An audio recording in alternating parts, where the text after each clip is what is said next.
Hello everybody, Ryazine here. I'd like to apologize ahead of time. I think Chapter 3's audio for the voice sounded like crap. I'm not sure why, but I'm going to figure that out. So yeah, without further ado, we're going to do Chapter 4.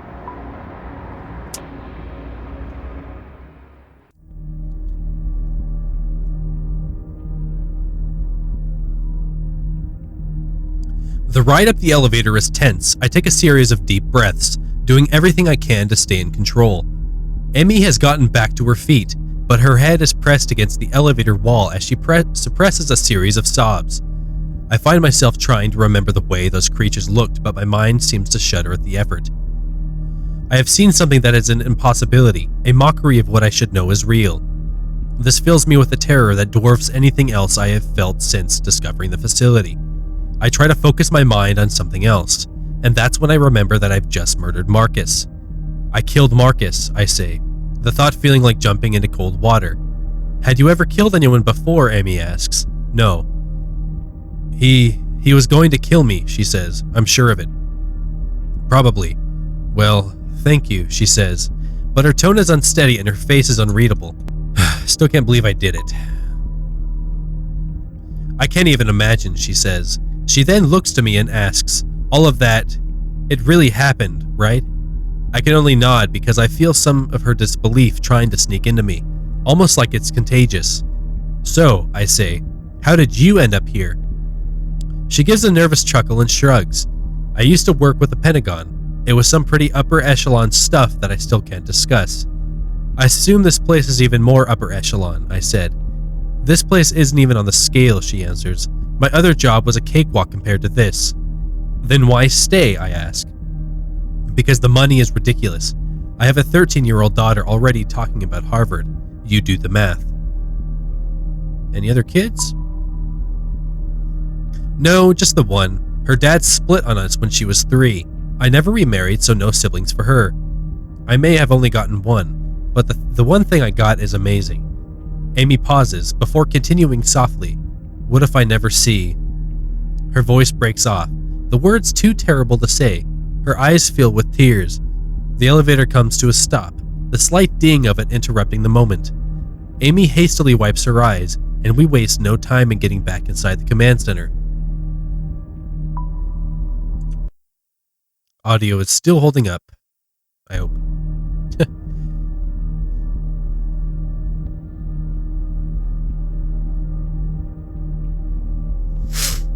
I ready the rifle, suddenly certain that there are more of these creatures waiting for us in the hallway on the second level. But the way is clear, allowing us to haul ass to the command center. Once again, I find myself staring at the screen that shows my ruined worksite. Okay, Amy says, typing commands rapidly. It can't be that hard. I keep peeking over my shoulder, my senses feeling as if the monsters are sneaking on us, mere inches away. I then think of Dennis and wonder how he is faring back on level 3. Is he safe? I look back to the screens and see that Amy has finally found out what she is looking for. A prompt on the screen says, override of hangar doors and all level 3 locks required clearance code.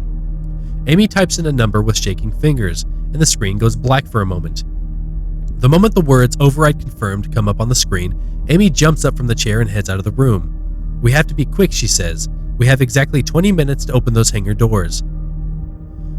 Then let's get going, no point in wasting time. I follow her out of the command center and bound back down the hallway towards the same elevator that brought us here. Amy punches the elevator button and the door slides open. We're taking this time the same elevator back to the biochem room, I ask. Those creatures are still down there. It's the only way back down, she says. The other way is blocked by those hydraulic doors we pulled. Hopefully the creatures left. Hopefully. Neither of us say anything else as we share a look of immense dread. We step back into the elevator and head back down to the biochem room on level 3.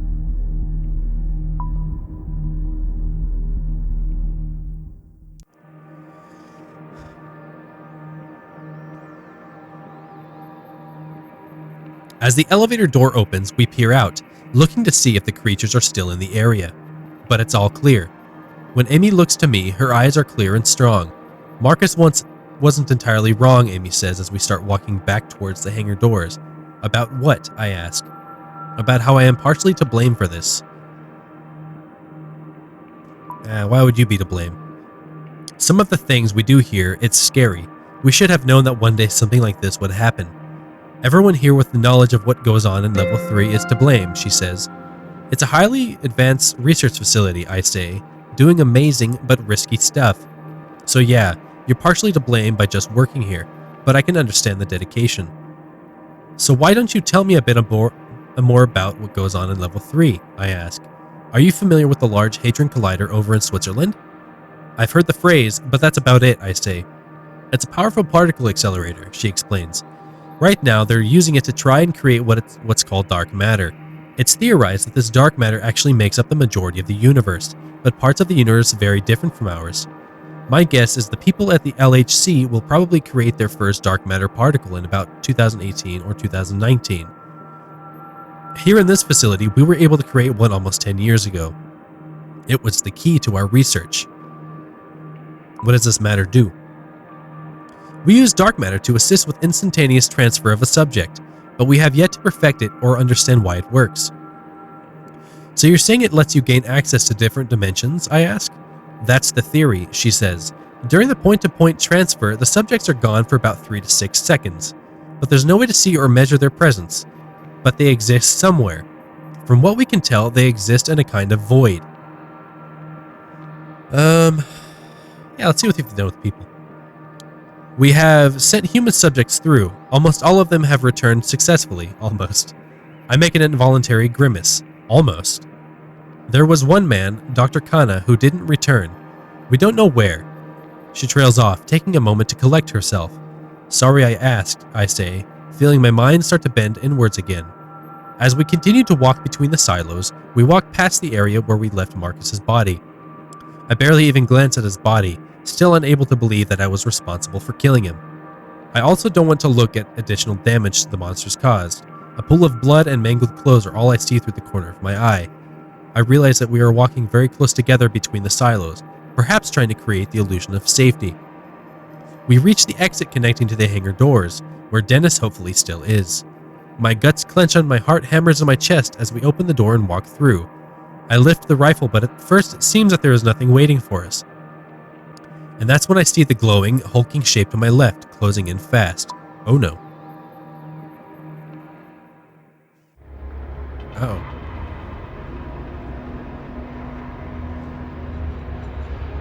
The creature is about 10 feet away and coming in quickly, so I do the first thing that comes to mind. I drop to the ground, making myself a smaller target, and raise the rifle. I'm not sure if I should just unload on the bastard or try to be choosy with my shots and weaken it, or at least slow it down. I'm gonna try and weaken it. My shot causes the entire milky white frame to jerk to the floor. It flounders, its ghost-like tentacles writhing with rage as it cries out at me. It seems to turn and jerk away, parts of it appearing and disappearing every few feet. It moves down the hall and out of sight. I look quickly around for others, but there is only Amy. She looks at where the monster went with wide eyes. Her face is pale, and I wonder if, like me, she is able to feel her mind trying to retreat. Come on, I say. Let's find Dennis, and get through these hangar doors. Amy glances at her watch, and nods. We're already down to 6 minutes. We turn towards the hangar doors, and I'm a little disgusted with myself because the bloody scene that so shocked me before now seems mild. Amy goes to work on the computer console on the side of the doors. She starts punching in keys before saying, "This is going to take some time." "I thought you already unlocked it," I ask. "I did," she says, "but for this door there's still security permissions I need to hack. Marcus would have known how to do this." She trails off, and I decide to let her work. Suddenly something slams into me. I feel my feet leave the floor and I am literally thrown across the concrete. I look up in time to see one of the creatures. It's apparently in no hurry to attack me again, focusing on Amy instead. She's not armed. I need to come up with a plan to get this thing away from her so she can focus on getting the door open. It raises one of its flickering appendages, making me certain that part of its makeup is pure light and energy. I could easily take a shot with my rifle, but my mind goes again to how much remaining ammo I have. The other thing I can think of is to get it to chase me and lead it away from this room. Somewhere. Let's distract it. "Hey," I yell, "right here, come get me. I'm the one that shot your buddy." It turns to me and I am again faced with staring at something that has no business in this world, in this reality. Its body gives off a sort of glow around the central part, a bulbous core that is branched off into two humps, very much like a spider. Again, I sense that this visual information is not accurate, but it's the best my simple mind can do to make sense of this impossible creature. It starts lurching towards me and lets out a shriek of agony that makes my ears feel like they'll explode. Now that I'm sure it's coming after me, I take off running and head into another hallway we haven't been down. I find myself in an industrial-looking area and am pleased to find that the monster has followed me through. Continue.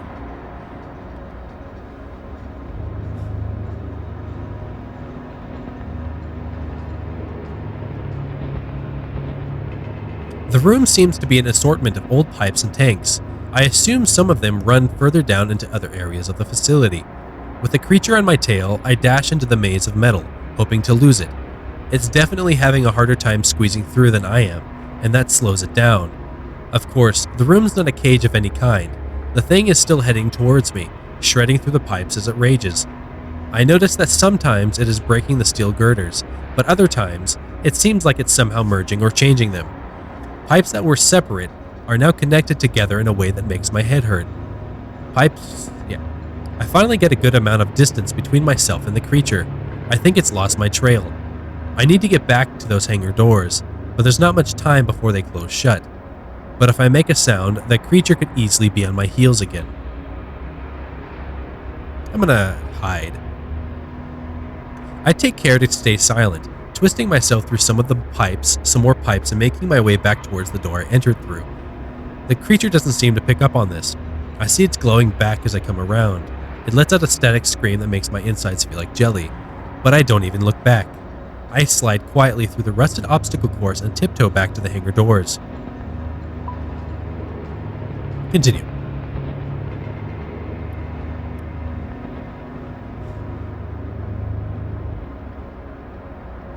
I burst back into the large room and see Amy still working on the computer terminal by the hangar doors. "You okay?" I ask Amy. I can clearly see her battling for control of her faculties. She's steeled determination wins out and she gives a grim nod. "Any sign of where Dennis went?" I ask, hoping she hasn't noticed his body somewhere. "No," she replies. It's then that I realize that I have no idea how many rounds I have remaining in the rifle. This isn't a model I'm familiar with. Outside of some deer hunting, I'm not much of an expert on firearms. Still, I am able to locate the chamber easily and see that there are 4 rounds left. Not great, but it could be worse. "How are we on time?" I ask her. 2 minutes. I'm going as fast as I can," she says. Amy does her best to focus on the keyboard, but there is still no sign of Dennis. Before I have time to look around, a screeching sound erupts from the other end of the room. I bring the rifle up in a shooter's stance and turn around. With the hangar doors right behind me, no signs of Dennis, and a closing window of time, I have to be confident. Yet when 2 monsters come around the corner, my body wants to shut down. The appendages seem to jump in time and space, reaching out for a split second, independent of the body, and then disappearing back to where they came from. It turns and screeches at me, its glowing tentacles shaking out of its body. My knees tremble uncontrollably. Behind me, Amy shrieks. I feel myself losing control, my mind sliding into the abyss of insanity. I pull myself back from the brink. I've got to stay in control. I'm gonna shoot him. I step away from Amy and the hangar doors and towards the monster, ready to defend her. I ready my rifle, but the creature wastes no time. It makes that jerky motion towards me, and there's a sharp pain in my chest as it collides with me. Or through me, it's hard to tell. My instinct is to try to grapple or hold this thing down, but when I realize I don't even know if that will work. Let's try to grab it. I try to grapple with the creature, but it feels very different from my struggle with Marcus earlier. It's not easily grabbed. My fingers slide through parts of it, some parts like a ghost, others like a jellyfish. Touching it burns my hands, but only slightly. When I realize I can't grip it, I quickly spring away and turn to face it. With a scream of defiance, I raise the rifle and put a round in its core. The shot lands dead center and the light inside of it flickers almost violently. It falls back against the wall, issuing a hiss of its telltale static noise. It then jerks away and retreats, at least for now. Another terror appears as if out of nowhere, screaming at me with its high-pitched whine. It bounds forward, charging in its strange, spastic way. I aim the rifle, intending to take this one in the core too. I take several shots, but it's still coming at me. As it slams into me, I realize that I only have 1 bullet left. On contact, the wind is knocked out of my lungs and the back of my head strikes the floor. But neither of these things is as alarming as the fact that the beast is on top of me. Its exterior is like a seashell that has been pounded by the surf for so long that it has lost all edges and ridges. But the grip it tries to capture me with is pure violence. I feel those light-soaked appendages start to wrap around me. I raise the rifle, knowing that I still have one shot left. The weight of the monster is erratic. One moment I feel weightless, another I feel like I'm going to be crushed. I push upwards with the rifle to aim, but it is overpowering me. I'm not sure I'd be able to get an effective shot off. I see the core of its body, a spider-like shape, connected to the rest of it by thin white strings of tissue. I know I'll be dead within seconds unless I can manage a shot, but I don't know where to aim. This thing has already survived for so long. I'd shoot the tentacles. Why not? The creature is seconds away from tearing into my shoulders. I have to stop it now. I grunt as I try to angle the rifle in the direction of the beast's formless limbs. The appendages begin tugging down at the barrel, and it's at that moment that I pull the trigger, unleashing my final shot. The shot aggravates it enough to win me some breathing room. I've saved my shoulders, but the thing's still alive and kicking. Thank God I saved this bullet earlier.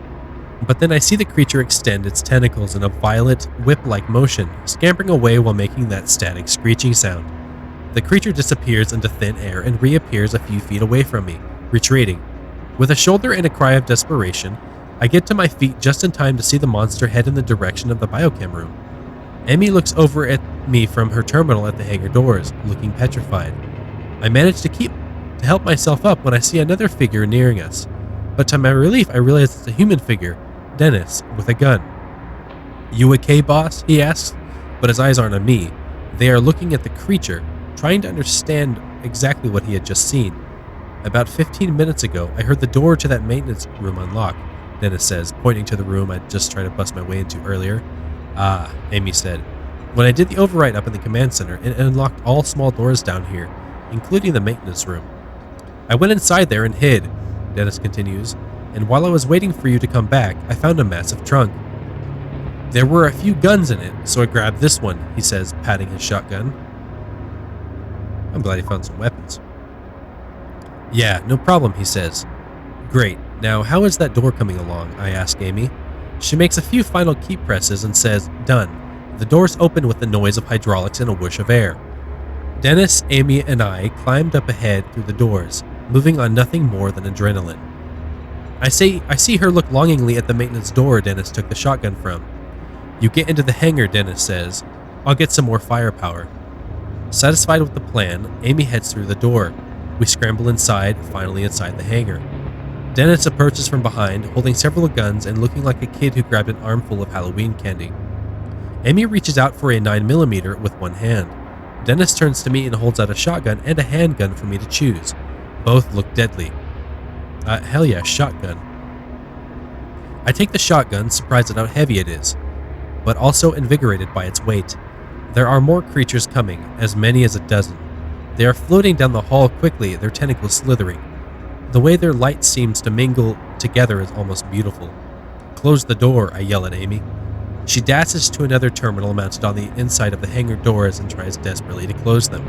"It's not working," she says, with tears in her eyes. "This terminal is disabled." Dennis looks through the open doors, readying himself to shoot the first monster that nears us. "Should we try to slow a few down or just run for it?" he asks, his gun at the ready. "Let's run. Let's conserve ammo." "Good idea," says Amy.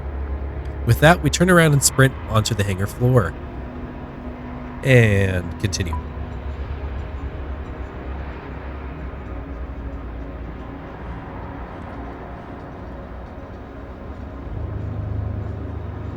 The room is enormous, so large that to call it a room seems silly. A large concrete floor stretches out below an expansive lofted ceiling. The area is mostly empty, except for one side which has rows and rows of metal barrels. Back on the far wall is a lit area that seems to expose more rooms, labs, and machinery. Also in the rear of the hangar, I can see some kind of chamber or control center. Dennis and I follow Amy across the hangar floor. Behind us, a series of rough, slithering sounds tells us that the creatures have made their way into the hangar. From somewhere up ahead, a loud buzzing noise sounds out. It reminds me of the slight buzzing noise I'd heard in the forest. the noise that I've tried to avoid. I look ahead and see that in the far back of the hangar, a bright red light is flashing. There's a small hatch or door below the light. That hatch is open, and I can see a shape inside of it. I can barely make out the figure of a man standing there, holding an industrial microphone, and as soon as I see him, I hear his huge amplified voice. It blares down on an intercom system and he sounds pissed. "I don't know who the hell you are," he says, "but this is a government facility on lockdown and there are protocols to... shit." I assume the curse coincides with the exact moment he sees the creatures. They are making their way through the hangar doors. There are about 20 feet between us and the creatures. I act instinctively, squeezing off 2 shots with a shotgun. The first sprays low, hitting the floor and causing a shower of sparks, but the second shot causes one monster to jerk backwards. It's a good thing that a shotgun is quite forgiving. Emmy and Dennis take the cue and start firing as well. The door becomes littered with a swirling white fluid from the wounded creatures' bodies, but they are not slowing down. The alarm keeps shrinking behind us. When I turn to see if anything has changed back there, I trip over my feet.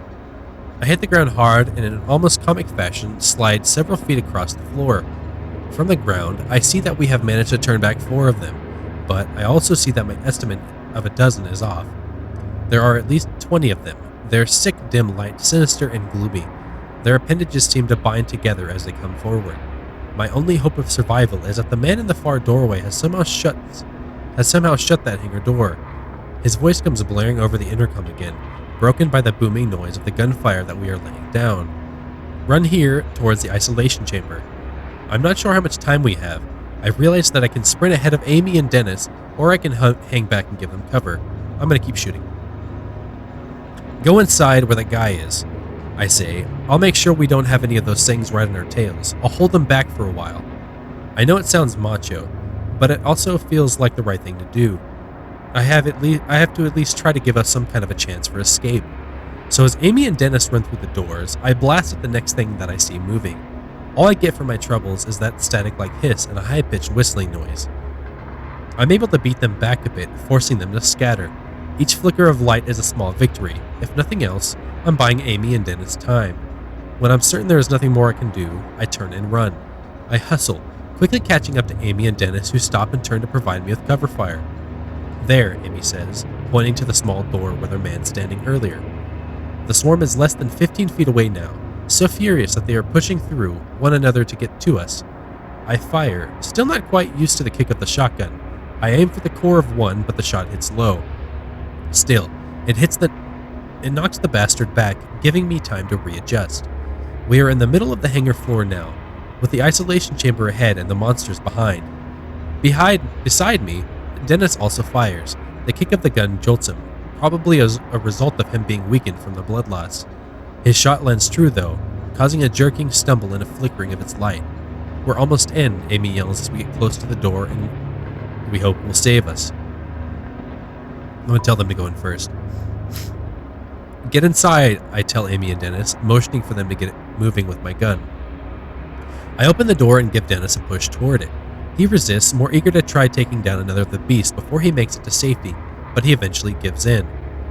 I wait a beat to make sure Amy is inside too. I fire off a few rounds on the creatures that are still headed for us, hoping to slow them down. When Amy and Dennis clear the door, I nearly dash inside, but then feel something hot seep into my back. "Roger," Dennis yells. The pain in my back is so immense that I barely notice the fact that I am being lifted from the floor. I look down and see that one of the creatures is using its flowing arms to grab me by my waist, its tentacles wrapping around me.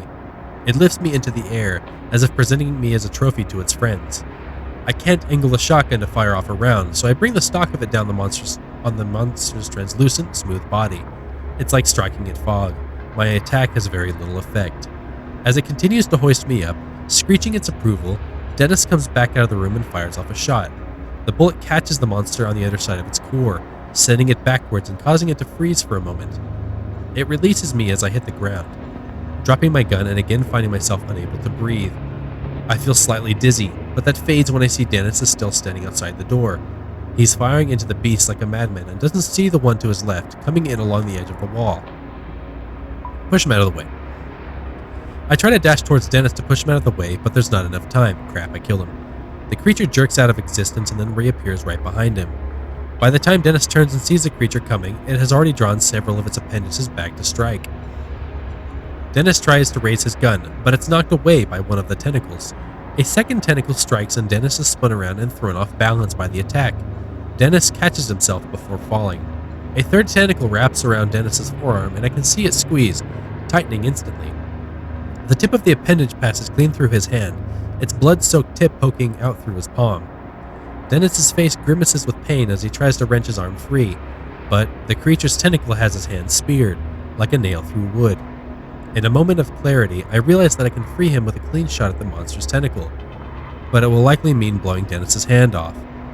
"Dennis," I yell over the creature's high-pitched static sound, "can you get free? I have a shot. Maybe." "No," Dennis gasps as the creature tosses him around by his hand like a puppet. "Don't shoot, I can get free." I can't tell if he's right, but the other monsters are starting to encircle him. I need to act fast. I'm going to try and let him do his own thing. I have a shotgun. Dennis is fighting hard, doing everything he can to bring the gun around with his hand. He's screaming as he tries to tear his hand away, screaming in both fury and desperation. This only seems to anger the creature, which then swats Dennis with another of its tentacles, opening a deep gash across his cheek. His skin peels back and his eyes go wide with shock. The creature drops him to the ground as if playing with him, and then the floor and space around Dennis seems to warp. The bottom quarter of his body seems to disappear before I realize it's been merged with the floor, and at that moment, I know. It's over. 3 others swarm him, surrounding what remains of his fallen body. I don't even hear Dennis scream. There's just a frenzy of the crackling, sickening wail sound. After that, there is nothing else. Fury, sorrow, and absolute rage surge through my heart. I grab my gun as the remaining beasts come towards me. They'll kill me, but I don't care. This is war. As far as I'm concerned, this is... Amy grabs me from behind and pulls me hard inside. I try fighting her off, but she's persistent, and part of my mind knows she's right. "Don't be an idiot," she yells at me. She practically throws me through the doorway. As I fall, I hear her fire off 2 shots before slamming the door closed behind her. I watch blearily as she punches a few buttons on a control pad on the wall. This is followed by a metallic clink as the door is locked. We are safe in the chamber, but Dennis is gone. It's mostly my fault. If I would have chosen a pistol, I probably could have shot the hand safely. That sucked.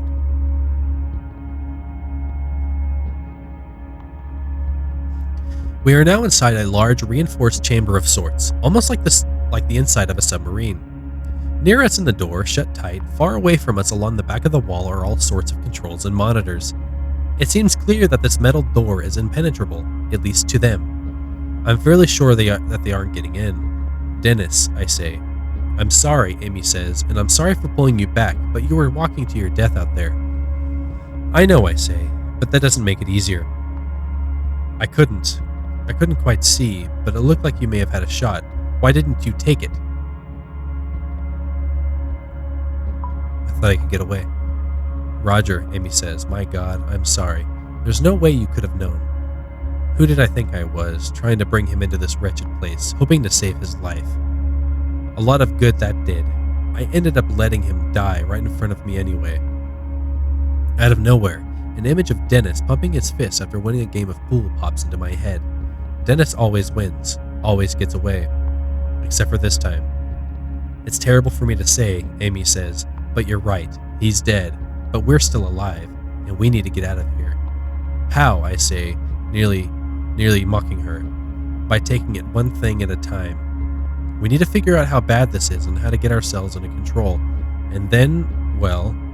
We are interrupted by a man's voice booming behind us. "Just what in the hell do you think you're doing?" the man roars.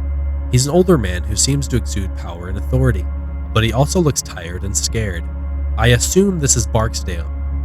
He walks over to us from the back recess of the chamber.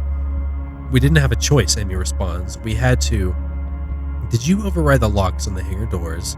Barksdale demands. "Yes, I did, but we had to. Do you have any idea what you could have done?" Amy doesn't answer right away. She is furious, but she is also scared and visibly exhausted. I'm going to stay quiet. Look, Barksdale says, you can berate me and lecture me all you want when this mess is over. But right now, I have a wounded civilian here, and as you can see, several entities trying to get into this room. So if you could actually do something instead of sitting on your throne and yelling at me, that would be great. I'm impressed by her guts and wonder if there is some sort of beef between the two of them. Surely working at a place like this could cause some stress and tension between people. As we wait, I notice a small peephole in the door. I go to it and look out to the things. They're still looking for a way in, but finding no success. I wonder if they can sense or somehow see me through the door. I'm going to flip them off. For Dennis. I can't help myself. I hold up my middle finger to one and smile defiantly. I get a blast of high-pitched sound in response. You'll be reprimanded for speaking to me in such a way, Barksdale says to Amy. Reprimand me all you want. I'd like to survive this first. Cover your ears, Barksdale shouts, walking away towards the far end of the room. Stay put until you hear back from me. Thank you, Amy says with fire in her voice. She then turns to me and says, better do what the man says. I'm going to cover my ears. I clap my hands over my ears just in time to protect my hearing from a deafening blast. I can still feel my blood rushing out and wonder if this is what Dennis felt like at the beginning of his end. Before the sorrow of losing Dennis can consume me, something slaps against the wall of the room with tremendous force. I assume this is just another one of the monsters, slithering along the wall. But when I turn back towards the door, I hear something surprising. More bursts of a loud explosive noise start ringing out. Looking through the peephole again, I see the core of one of the beasts explode. It vanishes in a puff of smoke and clear liquid. Looking to my left, I see Barksdale in a shooting stance at the far side of the room. He's firing through a small slit in the wall. He's using some high-powered weapon, the likes of which I've never seen. I see a slight movement as the gun kicks, accompanied by a flicker of white light. Immediately, another monster is down, its tentacles flailing around aimlessly as most of its core is torn through. I instantly feel gratitude and an immense satisfaction in knowing that they are being picked off in such a way. I'm going to sit down and rest. I slide it down against the door and simply wait, listening to the occasional patter of what I assume is their blood on the wall. I don't know how much time passes, maybe 5 seconds, maybe 5 minutes, and I don't care. It feels nice to lay down. When the firing is over, I barely even notice it. Soon after, Barksdale walks back over to our side of the room. They're all gone, Barksdale says, and I have resealed the hangar doors. How'd you kill them like that, I ask. Classified weapons that, quite frankly, you have no business being near. Amy gets to her feet and returns to the panel on the wall. Thanks. How badly is the civilian hurt? Barksdale asks Amy, as if I'm not good enough for him to speak to. A nasty cut, Amy answers. If he gets some quick attention, he'll be okay. Okay, I'll have Strickland get a medkit. Strickland survived? Amy asks, sounding cheerful. Yes, and until you and your friend showed up, I thought we were the only ones. Hang tight, she's on her way. With that said, he retreats away to the back of the room, as if he can't stand to be around us. Amy approaches me and looks me over. You're in good hands. Strickland will be able to fix you up. Is she a doctor or something? Sort of. She's also a physicist, but oddly enough, she spent time as a trauma nurse in the army. Is Strickland a friend of yours? I ask. Amy chuckles. Yeah, we've known each other for a while. The only women in a sea of overachieving men. Must be glad she survived. I am. We usually have lunch together, she says, and she's helped me out of a few tight spots in my career. Within a few seconds, the door behind us opens and a woman appears from back further in the chamber. She enters the room with what looks like a small suitcase. She is dressed in a very basic and drab military getup, complete with a holstered sidearm. My name is Connie Strickland, she says, getting straight to the point. I can patch you up pretty good, but it's going to hurt. I nod, honestly not caring how much it hurts. My God, I just want to get out of here, to get home. Sit down and let's see if we can get your shirt off, Strickland says. I sit down slowly and start unbuttoning my shirt. She has to help me slip it off of my shoulders, but we manage. How bad is it? I ask. Bad, she said. It almost looks like a burn, but I've seen much worse. I might as well talk to Strickland if only to distract from the pain. You're a scientist too? Strickland rolls her eyes as she gathers up a needle and some thread. I was always into fringe science. I started in labs where these eccentric Russian scientists were being funded by the US to work on combining DNA types. I sort of became obsessed with perfecting human physiology while I was a trauma nurse in the army. You were a mad scientist then, I say. I get that a lot, but no, not compared to the stuff we do here. What kind of stuff? It's complicated. Comor masses, quantum gravity, crunching things down into their Schwarzschild radiuses. Fun stuff.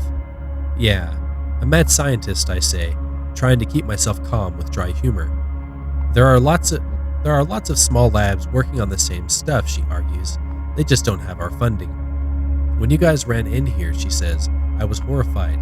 Those barrels outside, I'm not sure if you saw them. Well, if you'd shot them, it could have been bad. Why? I ask.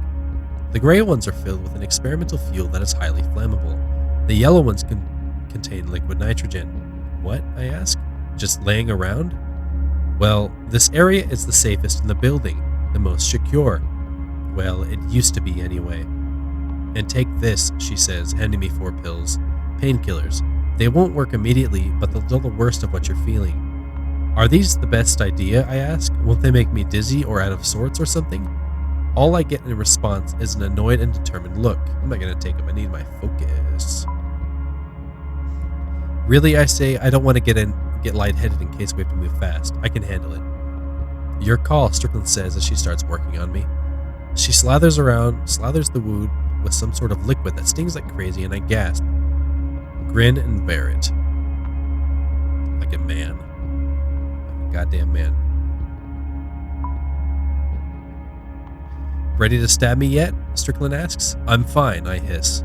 I wince as she dabs at my eye, swollen from where Marcus kicked me. I grit my teeth in pain and try to catch my breath. The anticipation is the worst part. I'm relieved to find that it doesn't hurt as much as I feared.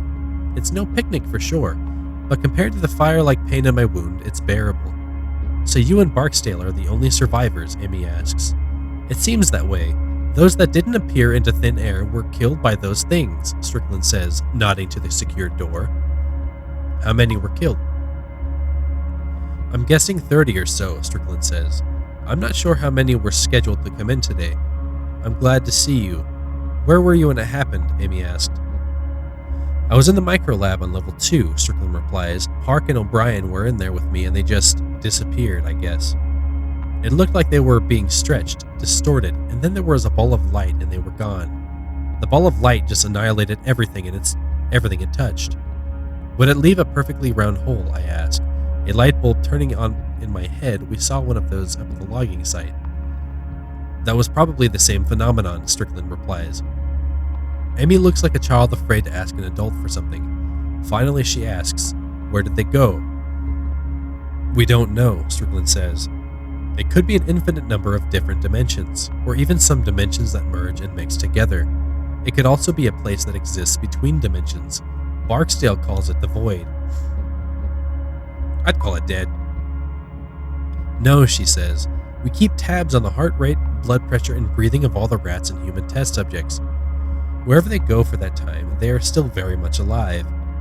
I wince through the rest of Strickland's stitching, feeling the tug of my skin, but thankfully no more flowing blood. Finally, Strickland says, "You're good to go." I slide my shirt back on, aware of the thick pad of gauze that Strickland applied to my shoulder. So have you and Barksdale been able to contain all of those creatures? Amy asks. Strickland appears shocked. Clearly not. Not the reaction Amy was expecting. Contain? Are you nuts? Do you not see what's happening? Amy's eyes widen in fearful confusion. What do you mean, what's happening? Other than the initial experiment and failure. The anomalies are becoming more numerous and further from the source, Strickland says. The casual humor in her voice is now gone. Further from the source? From the location of the original experiment, she says. The experiment caused the first doorway to open, but it set off a chain reaction. They are gaining momentum along geodesics emanating from the facility. It's these pockets of exotic matter and negative energy that are letting those things in. What the hell does that mean, I ask. It means, Amy chimes in, that those doorways and monsters are starting to appear all over the facility, maybe even the surface. Not yet, luckily, Strickland says. But the doorways will start appearing on the surface, and it won't stop there. The anomaly's reach could extend infinitely as far as we know. Those entities will appear on the surface in other states, other countries. Holy shit, I say. You mean the world is going to be overrun? The horror of the past few hours has made me ready to believe anything, but this is almost too much. Unfortunately, yes, Strickland says. My God, Amy says, stepping away. Isn't there anything we can do? There is a last resort, Strickland says, her eyes darting over to Barksdale at the back of the room. There's an emergency fail-safe switch. What? Amy asks. I never heard of that. Where? You weren't cleared for it, Strickland replies. And that switch, Amy says, is a way to stop this.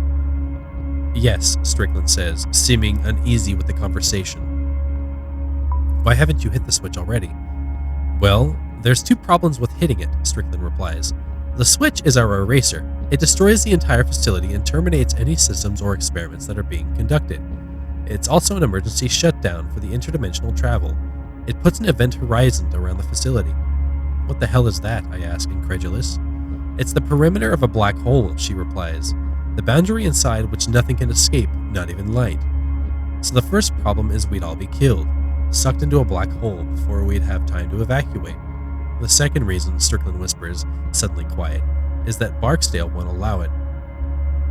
What? Amy gasps. Why not? He wants to allow those things to flood the surface? Thousands? Millions will die.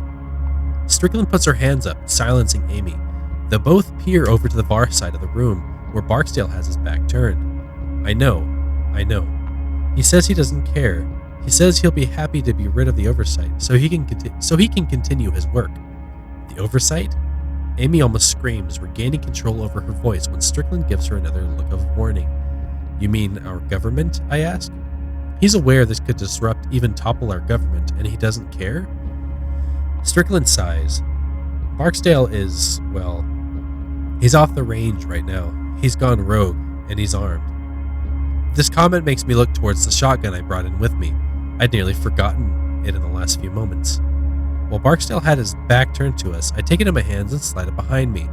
Just in time, too, as Barksdale walks over from the back of the room to our side of the chamber. He gives Strickland a suspicious look before speaking to her. Is the civilian going to survive? He asks. Yes. He's stitched up and good to go, Strickland replies. That's great news, Barksdale says. I'm sitting right here, I say sarcastically. You can actually speak to me, you know. Amy, it's quite nice to see that you have survived, he says. Were there any others? The aloof way this asshole is talking to us is getting under my skin. A guy named Marcus that works on the first level from IT, Amy says. That's all I know for sure. Marcus Pabscott, he says. Where is he? I'm gonna tell him the truth, I killed him. He put us in an impossible situation, I say. I was forced to kill him. Barksdale raises one of his eyebrows and lets out a smile. Yes, we're often forced to do unspeakable things for survival. Tell me, have you killed before? No, I answer, but he lost his mind. He was violent and... Careful, Barksdale says with something like dark humor in his voice. You've just admitted to killing a federal employee. Barksdale seems to think about something and then looks directly at me. You're with the logging crew, aren't you? Remind me, how did you get in here again? We fell through a hole. Ah, right. We lost our primary power source when the experiment failed, Barksdale says. The experimental failure created these exotic matter pockets, that hole you fell into. And if there were enough of them, it may have opened a way into our facility. Depending on the power sources that were damaged, Barksdale continued, it could have also shut down the locking systems before backups kicked in. Everything is starting to make sense now, from the very start. It had seemed peculiar that we'd been so easily able to walk into a place like this. Where's the rest of our crew? Your crew, Barksdale asks. Frank and Joe? They're gone. Gone? Gone where? I ask, my voice trembling. Hearing him speak the names of my crew enrages me. They were annihilated by antimatter pockets created during the failure, a bright ball of light. In the aftermath, all you would see would be a round hole in the ground. Barksdale says this like he's sharing yesterday's sports scores. I let my face crumple into my hands. I had suspected this all this time and they were already dead. So what now? Let's go ahead and do stuff.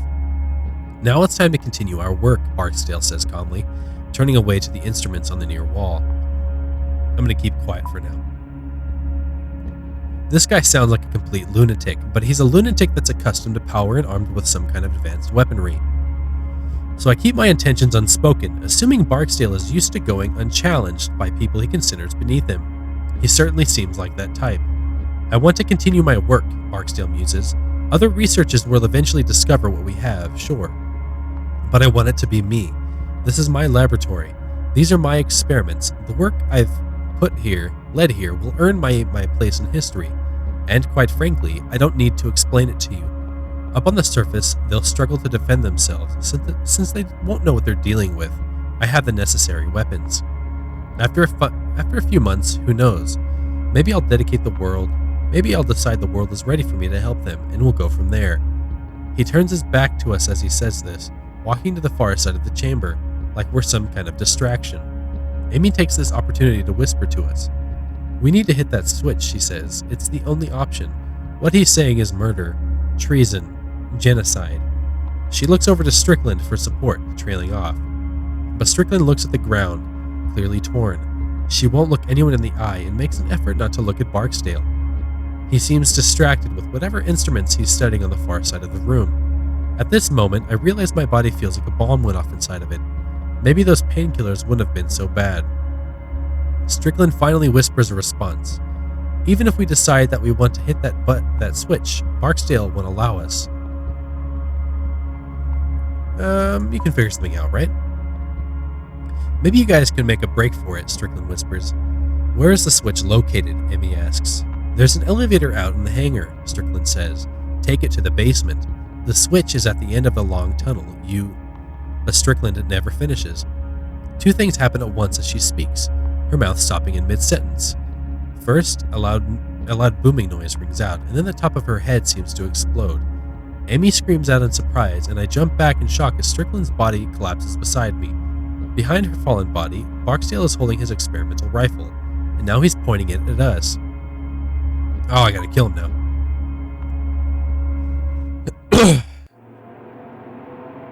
Alright. So, okay. Let's do this. I wonder if Barksdale is even crazier than Marcus. He just shot a woman that worked for him to keep her quiet. Surely he won't have an issue with killing me. Now, Barksdale yells. No more whispering. No more secrets.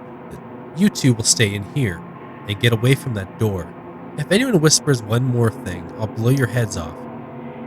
My mind is racing to figure out a way to get through the secured door and into the hangar. Beyond that, of course, there was the fail-safe switch. I'm gonna insult them. With no other ideas, I resort to something I know how to do well. Be noisy. You moron, I say. For someone in such a position of power, you think like an idiot. Kill me. Go ahead.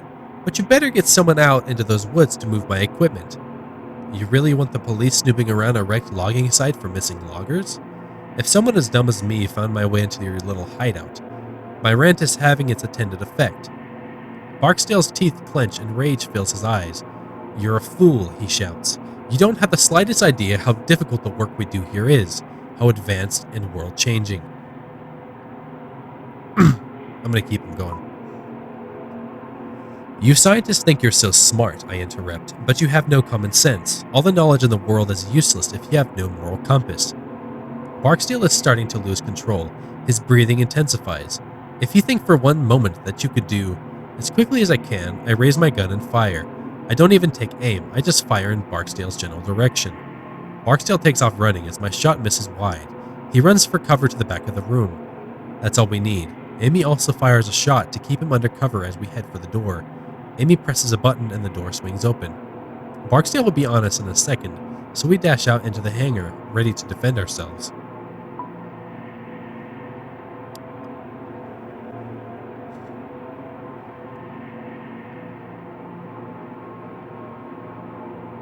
Amy and I run as fast as we can through the row of barrels. Barksdale comes charging out of the chamber almost immediately. As he steps onto the hangar floor, he starts shooting. Each shot sends a jolt of fear through me as I wait for a bullet to end my life. We need to get ourselves to the elevator on the far side of the room, Amy tells me. It leads down below to the switch. Let's fight Barksdale. We both lean out from the cover of the barrels and take several shots of Barksdale. He steps back into the isolation chamber, which gives me a sense of victory. But then I realize he may just be reloading whatever high-powered weapon he has. We need to move, I say. Agreed, Amy says. We both take off at a full sprint for the other side of the hangar. Somehow, I make it through the rows of barrels and get to the elevator's entrance. I turn back to allow Amy to enter first, but she isn't there. I look back to the barrels and see that she has fallen about halfway down the row. She doesn't appear to be hurt, but she is paralyzed with fear, sitting motionlessly as Barksdale peppers the area with gunfire. I'm going to run back and give her cover. I start to step out into the open and head back for Amy, but Barksdale's gunfire pins me back from the elevator entrance with a loud bang. Apparently, he's reloaded that weapon of his. As the sparks fly inches from my face, I realize that I have to help her from here. I then remember the contents of the barrels. One color has highly flammable fuel. The other contains liquid nitrogen. I'm no scientist, but I'm pretty sure liquid nitrogen is mostly harmless unless you have direct contact. If one of those barrels gets shot and the liquid nitrogen spills out, I'm fairly positive it will simply evaporate. That could create a cover of sorts for Amy, like a smoke cloud. Ah hell, but which of the barrel holds liquid nitrogen? Strickland told us, but I can't remember. I have to remember quickly or Barksdale's going to get careless with his shooting and we could all die. Oh no. Yellow. It's yellow, I think. The yellow barrels, I'm fairly certain those have the liquid nitrogen in them. Without giving myself a single moment to second guess myself, I aim at one and pull the trigger.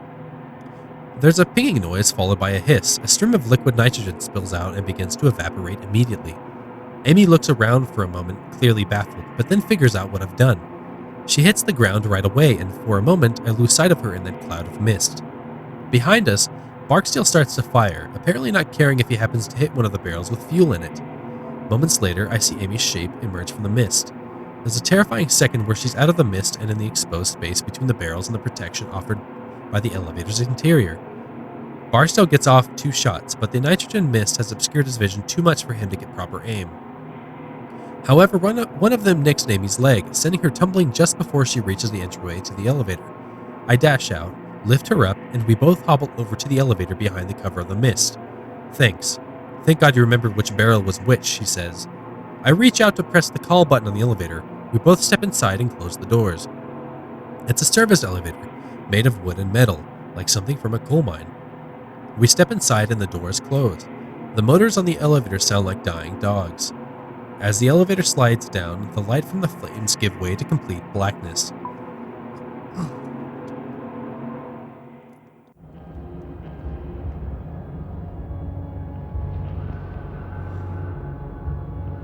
I lose track of how long the elevator descends. It's hard to tell due to the lack of lighting, but it must go another 500 feet underground. The elevator comes to a stop with a shuddering clang, and I waste no time exiting. A tunnel stretches out with sparse white bulbs lighting the way. Most of the wall is made of raw earth and rock, but there are boards and concrete slathered in areas used to reinforce the tunnel. I see a warning sign posted on the wall. I want to read it, but there's not much time. I'm going to read the notice. Warning, authorized personnel only beyond this point. Trespassers will be prosecuted to the full extent of the law. Absolutely no exceptions. Well, glad we got that out of the way, now that everyone is dead. After only a few steps, the pain in my body intensifies. How stupid was I to turn down those painkillers? I look up when I see that the tunnel ceiling is less than 6 inches over my head. Claustrophobia freezes me for a moment. The ceiling is not high at all, and there is barely enough room for Amy and I to walk side by side, which is for the best because her leg is clearly causing her a great deal of pain. She's soaked in blood and hobbling along. I don't think I can go any further, she says, wincing, but trying to keep her composure. Sit down, I tell her. I'll be back. There is no sense in chancing further injury to your leg. She nods and I help her down. She shudders in pain as she eases herself into a sitting position on the floor. Thanks, she says. According to Strickland, the switch should be at the end of this hall. I look up when I see that the tunnel ceiling is less than 6 inches over my head. Claustrophobia freezes me for a moment. Still, it's much better than facing the monsters above me. I wonder then, walking through the darkness where they came from, is the portal still open? I hold the gun in one hand and feel my way along the wall with the other. The wall under my palm anchors me to reality. to sanity. I am not in some boundless abyss, but still in the real world. For a little while longer, at least. I recognize that I am marching to my end. As much as I wish I weren't, it's not surprising. From the moment I saw what those creatures could do to time and space, at least part of me knew that death was inevitable. Before I have time to wonder whether my family will really miss me, I see a light ahead. It's nothing more than a speck of blue light, but in the darkness of the tunnel, it's like a lighthouse on a stormy sea. I slog forward, my eyes straining to focus on that little light ahead. From somewhere ahead, I start to hear something that sounds like water. It is trickling lightly like a leaky faucet. And behind that, there is something that sounds like wind. A light breeze through an open field, and a voice. Anywhere else, the sounds would have been pleasant, but here in the blackness of the tunnel, they're menacing. I'm gonna stay quiet. I don't make a sound, instead trying to make sense of what's going on around me. I cock my head, trying to concentrate, and then realize that I can see the tunnel walls now. This is odd, as I wasn't able to see them a few seconds ago. This is different from the blue light at the end of the tunnel. It's then that I see the light shimmering in the air. It looks like a foggy mirror steamed over after a shower. And it's moving, dancing in the air like some abstract firefly. It's not menacing like the creatures, so that threat is null. It's peaceful, serene. I watch as the shimmer branches out and becomes 2, then 3, then 4. They snake out in different directions, tracing the tunnel walls. Are these shimmers the doors to another dimension that Strickland was talking about? Suddenly, I'm surrounded by light above and below me and realize there's no avoiding it. The question is, how am I going through? Let's go on feet first. Unable to resist, I step forward to where the tunnel wall should be. When I do, the shimmering lights branch out even more, before connecting in one perfect circular form. They are hypnotizing, so much that I don't realize that the tunnel walls are vanishing. I feel something like wind and a brief electrical pulse pass through me as the lights take me. There is then a gentle pushing sensation, and I somehow know that I am being expelled. I have passed through something, maybe the lights, maybe the tunnel walls, I don't know. But the shimmering lights fade a bit, still dancing in the air but no longer large and branching out. And as my eyes adjust, I see right away that I am no longer standing in that dark tunnel beneath the hangar. I have no idea where I am. I am just somewhere else, and I'm terrified. Continue. Ooh, I'm in a completely different reality here.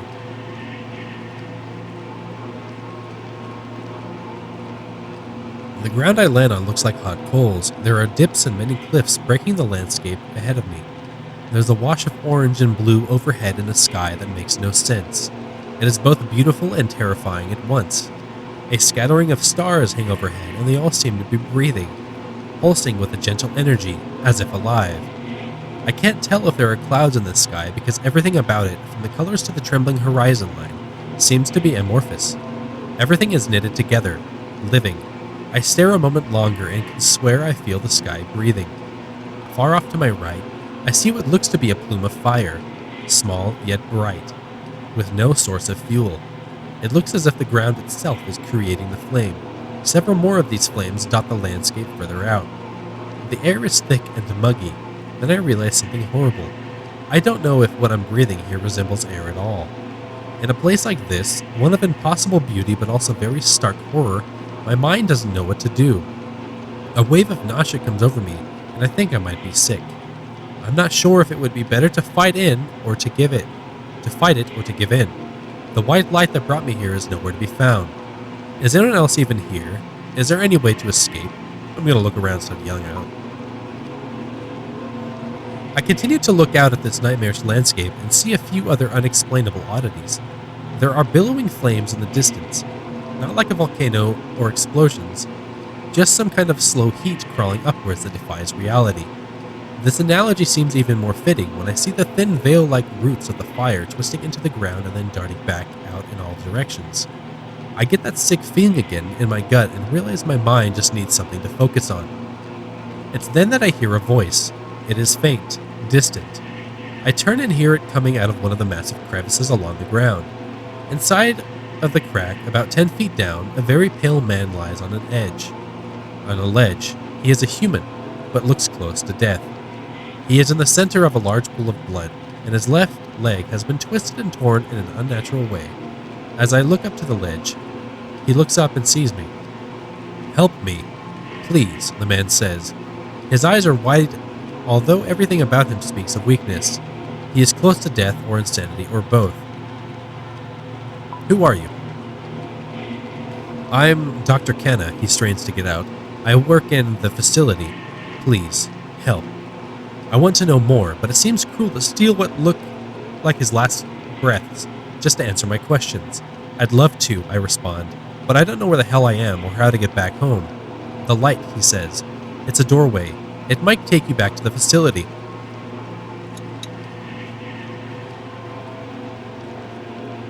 "Well, where did it go?" "They come and go.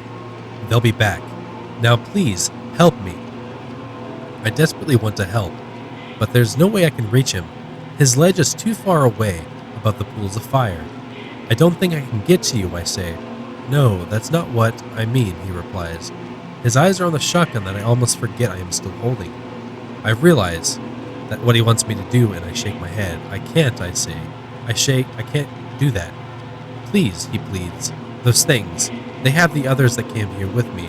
I got dropped along the way. They'll be back. They'll be back and they'll kill me. That," he says, again indicating the gun, "will be quicker, less painful." "I can't," I repeat. "Please, look at my damn leg. I'm dead anyway." I'm about to refuse him again when I hear an all too familiar static sound out from another crevice behind him.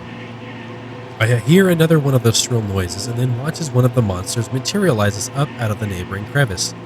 Two more come out after it, then a third, then 5, then 10. Soon I lose count, as what was just a few turns into a flood. And I suddenly understand the man's reasoning. A bullet would be a mercy. I check the gun and see that I only have one round left.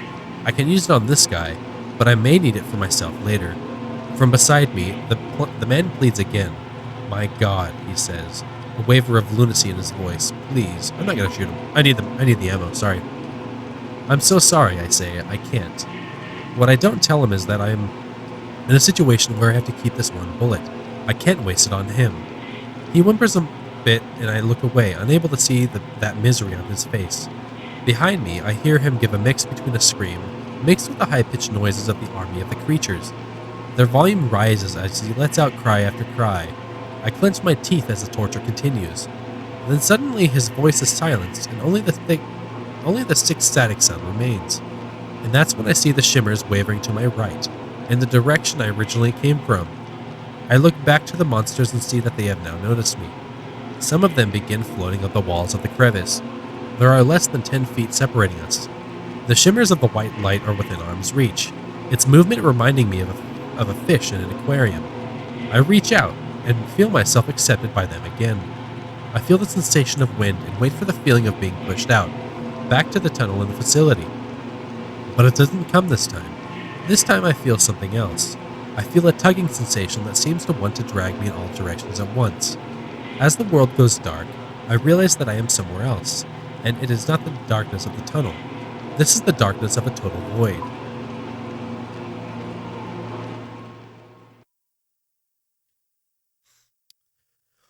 Oh, well, I'm in the void. Awesome. There is darkness around me everywhere. Nothingness. I feel nothing under my feet, nothing to my sides. I can't touch or sense anything at all. I don't even know which way is up or down. It's as though I'm all that exists.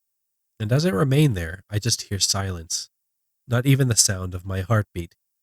The blackness is so deep that I feel I can't distinguish between my thoughts and what is real. I hear screaming, but I can't tell if it's someone else or my mind screaming to fill this void. I'm gonna cry out, see what happens. I hear my own shout in my head, but it doesn't seem to travel out into the abyss. It bounces in my head endlessly, like an echo down a long, ancient corridor. I assume this is the place that Strickland referred to, the place between dimensions. This darkness could consume me if it wanted to. I try to will myself out of it, but have those shimmering lights spit me out, but it isn't happening. At this point, my mind starts to hallucinate, or at least I think it does. Are these visions? My mind playing tricks on me? I can't tell. All I can do is watch. I see the logging site, and Tony's legs still pinned under the dozer. I feel a pang of regret that I had left him in such a state. I see myself talking to Dennis, and he looks distraught as I tell him that Tony is gone. Then the scene rearranges itself, and I'm standing between Dennis and Marcus's gun. It changes again, and the shape of Marcus's body appears in front of me, half devoured, a bullet through his head. In my mind, I'm sobbing as I watch Dennis get torn apart by these monsters all over again, and I just stood by and watched. And I am calmed a bit as I watch myself shoot the right barrel and helping Amy to safety. And just when I feel like I can't take any more of this, I see the man in that strange world, begging for death. I watch as he's distorted and torn apart by those beasts. All of these things are flooding my mind, and it feels like my brain is vomiting. Yet in the midst of it all, I see what's really important. The switch. In my mind's eye, I see that glowing light in the tunnel, the one far ahead, small in distance. I'm going to focus on it. I focus my mind on the tunnel and the image of the flickering light. With a mental effort so strong that it is nearly a physical motion, I make myself envision that little light in the tunnel as if it were right there in front of me. With that, I feel the wind again, a light breeze that seems to come from everywhere. And then with a relief that I can only imagine feels like death, I move forward. Continue. And we're back in the tunnel. All right.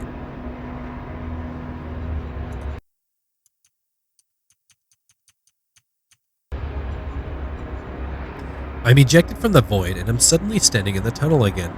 I let out a wail of triumph that turns into a bout of weeping. The weeping only intensifies when I see that light up ahead, a flickering blue light. Somewhere behind me, I hear a crackling noise. I think of Amy down that way, by the elevator. Have they reached her? There is no way I can find out. For now, I have to keep on with my plan. Besides, if it works, we're all gone anyways. I feel like I can listen to get a better read on where they are, or I can just make a break for it. I'm gonna run to the blue light. I don't even bother looking back. There's no time. Instead, I run with all of my might straight ahead. I focus on that little blue light ahead of me. As I run, I see a different light, a white one, flickering in my peripheral vision. It's another of those shimmers that goes to other worlds. It seems they are appearing and disappearing with more frequency now. Strickland was right. These things could reach the surface soon, unleashing more monsters. This thought makes me refocus on the blue light, the man-made light, the switch. The blue light gets closer, and as it does, I can make out a strange square shape around it. This has to be it. The familiar static scream of the monsters is much closer now. I have to be quick. I grip the gun tightly, knowing I only have one bullet remaining, the bullet that the man in the other world had wanted me to use to end his life. I run ahead into the darkness, my eyes locked on the switch that I assume is going to kill not only the creatures, but myself as well. As I approach, I see the lever. It's covered by a glass box that I will need to break. The blue light is directly beneath this, highlighting a series of tubes and wires that snake into the inner workings of the device. In the middle is blackness, not like a darkly colored part of the machine, but just a hole in reality. It looks like some sort of illusion. All the while, I can hear the static of the creature coming up dangerously close now. I have no idea how much time I have. Smashing the glass. I draw back the stock of the gun and smash through the glass box that houses the lever. The glass shattering is like music to my ears. I reach out for the lever, my hand grasping it. Without warning, I feel immense pain course through my body. It feels like fire racing down my back, causing me to fall to one knee in agony. There's only one of them, that I can see. It blasts horrible static noise at me as I ready my gun. One bullet left. I'm very glad I didn't put that poor man in the other place out of his misery. I take aim and fire, my accuracy rewarded with a spew of white gas from the creature's core. It backs away, in defense or annoyance, I'm not sure. I start to turn back to the switch when I hear a second creature gliding up behind me. Its tentacles melt into me and I scream. I can't help it. I sound like a wild animal.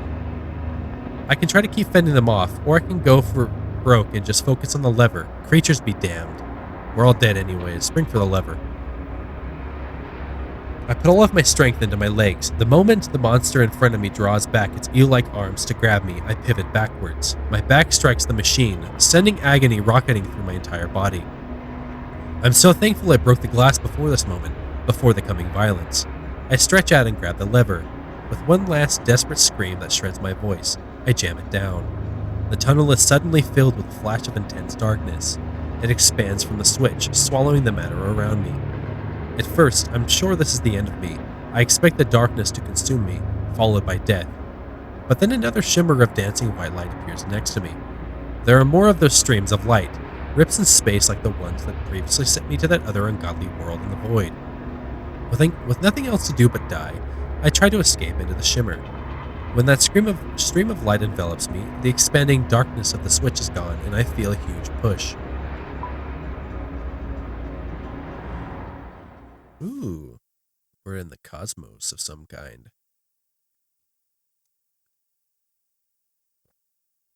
My body feels stretched, collapsing, like I'm falling in all directions at once. The world goes white, and then there are the pinpoints of stars everywhere. One of them breezes directly by my right, and I can see something that looks like a spiral galaxy distorting into its folds. To my right, I see an endless stretch of stars and gas clouds forming some galactic architecture. But beyond the immeasurable beauty, I notice something. I am seeing the same star patterns over and over. They are repeating like reflections in an endless mirror. Are these different versions of the same galaxies, the same realities? To my left, I see a calm blue world and can barely make out trees, familiar Kentucky trees that I have been around for the last few weeks.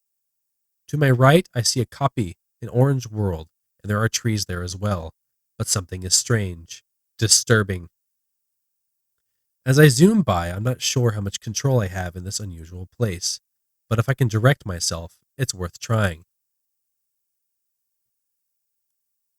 I have to read this carefully. Let's try the orange world. That's probably somewhere terrifying. I tried to focus my mind on heading towards the orange world, not knowing what to expect. My breath escapes me for a moment. Everything is dark and peaceful, and nothing hurts. Okay. Oh, I'm back. Okay. This is really strange. With breath back inside my body, I gasp and open my eyes. I'm back. Back at the logging site. How? I'm not sure. Did the shimmers react with the implosion of the switch? Some other accident? I have no idea. I sit up right away and become instantly dizzy. Amy, I say. I have no reason to think that she survived whatever happened in that tunnel, but there's some sort of certainty that gets me to my feet. I start to wonder if I am somehow back in time, before we found the facility. But what happens next makes me realize that can't be true. As I start walking forward, I feel a tremor in the ground. Somewhere off in the distance, I hear a metallic groan. The buried facility. It's being ripped apart under the ground by the activation of the switch. Trees are splintering and falling to the east, and I can see them toppling just like dominoes. There's no way Barksdale survived. Good riddance. I start to walk away in the opposite direction of the falling trees, but then I hear a scream. A woman's scream. I turn back and see a stumbling figure come out of the forest. It's Amy, and she looks like a ghost. How is she here? Did she fall into one of the shimmers as well? I decide I don't care and run to her. I throw my arm under her armpit to hook her to me as we head back to the logging site. You okay? I ask. Amy can only nod through her tears. I look to the area where the facility tore the woods apart and see a large plume of smoke rising up into the air. We've made it out of the facility alive, and that, I suppose, is the most important thing. But something feels off in a way that I can't quite explain. It's then that I look up and notice the sky that starts to sink in. Ooh, continue.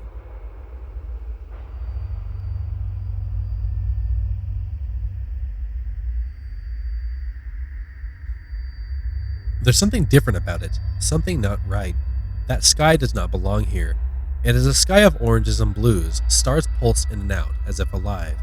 The colors of this sky seem to breathe, as if they are trying to inhale the tops of the spruce trees. I see those colors, all knitted together and living. My stomach rolls and a scream of confusion and fear rise up in my throat. What the hell have I done? The end? That's the end of it? That doesn't seem... Okay, well... apparently that's the end of the game. Well, I really enjoyed making it. I really enjoyed playing. I mean, let's see what the heck happened here. I don't tough it out. 64% of players didn't take the painkillers. Who survives? 62% of players shot the right barrel, keeping Amy alive. Mercy. 70% of players did not kill the man who asked for death. Sorry. Going home. 17% of players headed towards the orange world. Okay. The end. Okay, well, that's apparently the end of the game. If you enjoyed it, go ahead and leave a like, comment, subscribe, whatever. I hope you've enjoyed following along with this. If you have any suggestions for more for me to do, go ahead and drop one down below. And yeah, that ends this playthrough, I guess. Cool. Yeah.